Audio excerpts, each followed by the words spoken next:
Hello, everyone, and today I want to touch upon a subject which is having a relationship for a traveler. Now, everybody has some sort of relationships with their family, etc., but now I'm talking about a special relationship with the significant other that probably all of you have had at some point. So, the reason why it's so critical and crucial from, let's say, digital nomad standpoint or say a long-term traveler standpoint is because if you travel solo, you might encounter such situations or emotional periods when you feel increasingly lonely. Now, um, we all felt lonely and alone, and obviously we want to be loved and we want to love back. But having a relationship is not that easy, especially if you are moving from place to place. Now, let me go a little bit more into the subject in terms of what are the different possibilities of having a relationship. First of all, we have long-term relationships. Uh, we have long-distance relationships. There's hookups. There's friends with benefits that are all over kind of the spectrum of what you call a relationship, right? So let me give you a very practical example, which would be like application-driven relationship, which is Tinder. We all heard of Tinder. Now it's an application where you swipe right or left, and then sometimes you get matches, right? And if you get matched, you'll have the opportunity to develop the relationship even more. Uh, Now, you can be very opinionated of what do you think the designated purpose of Tinder is. As someone uh, mentioned once, Tinder is a app predominantly for hooking up. Uh, Now, in my experience, um, it has worked in very limited circumstances, geographically, and in terms of certain individual. Like certain individual might decide that I'm going to use Tinder for hooking up, right? And that's fine because others use it for, let's say, developing friendships, etc. So, um, but as for me, for instance, I've been using Tinder uh, recently just to have some sort of like uh, almost like for research purposes because I want to see statistically like what is going on with Tinder in terms of building a sustainable relationship while traveling. And as one might expect, the results are anything other than positive. Now, there are multiple factors here. First of all, let me clarify on that. Uh, Tinder is an even platform on a gender level. Let's say a woman on Tinder might get, let's say, thousands of likes, like right swipes, so to say, whereas a man will get maybe 20 or maybe 100, depending on multiple things. But there is a gender specific inequality when it comes to Tinder. Now, when there's a saturation of something, let's say saturation of supply, um, one tends to think very highly of themselves. In this case, I'm talking predominantly about women. If you have a lot of options to choose from, someone writes you, well, you might be more picky than you might be in certain other situations. And that creates a user experience for, let's say, a dude who would be really interested in developing a serious long-term relationship with a girl that he likes. And this is why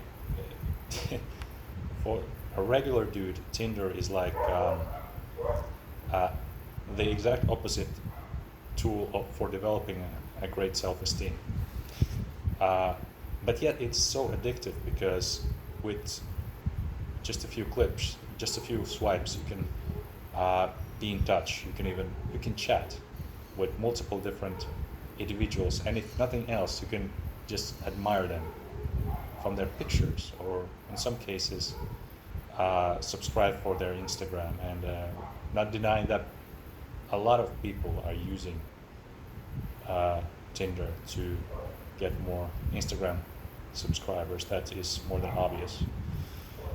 Now, um, so that's that, and let's talk about a little bit about the geographic aspect. Um, for instance, where is it easiest for, let's say, a Caucasian male to bond or encounter um, uh, relationships? I would say, out of my experience, African continent would be number one by far. And then we have Asia, which is not that far, um, Philippines in particular. Um, and then there's a third one would be, in terms of continents, South America. And then we are gradually going to North America, and then maybe Australia, North Oceania, and Europe would be probably the last. There's many cultural aspects involved with this. How do you meet someone? What are the steps about forging the relationships? What do you do? Do you meet and greet, have a prolonged conversation online, and then you agree to have a date at some point, and then maybe another one, and then another one, and then at some point you might consider going like from the first to second to third base if you're lucky and if stars are aligned correctly. Um, and yeah, probably some people have developed sustainable relationships that even have led to marriages on Tinder. That's a possibility, more than likely. But in most cases, it is a train wreck, and should probably be avoided for someone who doesn't want to doesn't want to be confused and be miserable uh, most of the time. Um, I'm talking about specific demographics, perhaps, and from a limited user experience point of view. But then again, let's talk a little bit about the causality. Why is this phenomenon happening? Why are people ghosting each other? Like, ghosting means like, okay, you've had a conversation, a few words or perhaps more, and then suddenly the other person just takes off and leaves. And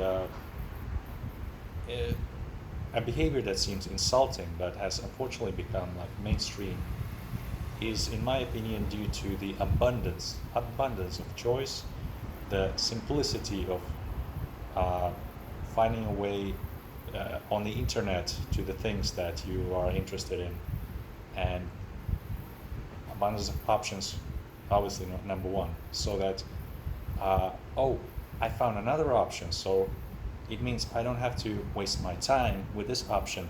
Note, by the option, we are talking about a human being that has feelings. So, what is going on? And I think, expanding on this topic, um, I would kind of draw parallels between this and diminishing population growth in certain parts of the world, like Europe, and if there's no increasing migration towards from the traditional countries, traditional parts of the world where forming marriages and having children is a more than a common phenomenon. The population will keep declining, like we've noticed, for instance, in Japan and places like that. This comfort zone, this simplicity of technological advance that has made us a little bit, our physical efforts more or less redundant. We're just sitting around and just playing with our, trying to pleasure ourselves with the abundance of choices, and almost like pretending that we are kings and queens in this virtual world, which we are not. It's just an illusion, and we're just deceiving ourselves. Now, uh, let's kind of switch gears to what it would like to have a relationship while traveling. It would be possible, uh, although not necessarily very easy. You'd have to be with a person with whom you are uh, quite comfortable with, uh, thinking with that person on the same wavelength, and going from there, even having a small child traveling with you as a part of a family. So, yeah, that's possible. Um, Solo traveling, I would say, probably is the fastest and most effortless point from going from place A to B. And yeah, and probably also cheapest as well. But um, then again, um, we all crave for relationships, and certain parts of the world just aren't meant for just quick hookups, if you know what I mean. And going from there, if someone knows that you're a traveler, suddenly they are, and you tell them that, oh, you're ready to settle down, you're ready to have a family, etc., there is instant casting of doubts. It is like, oh, your life is so unstable because you keep traveling, etc., etc.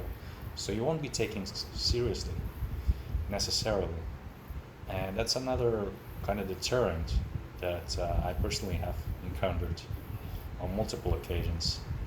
And I would say, if we take some parts of the world as an example, let's say Latin American countries.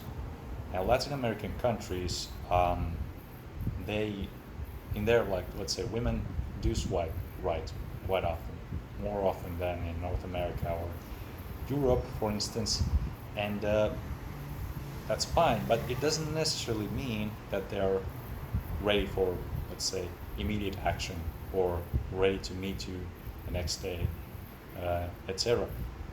That is because of the culture. The culture is such a slow-paced culture, as someone quite generously explained to me the other day, is that just look at how they walk. They walk slowly because they take it slow, not like us Europeans. We're used to getting everything fast, and we're trying to, because we have a lot of things to do, and etc. But that is culture speaking right there. And then we have, let's say, some other parts of the world where certain patterns of behavior are considered norms. So we are talking about cultural differences, and I think at the end of the day, that is the most significant factor, other than physical outlook, attraction, based on that. So that's something to think about.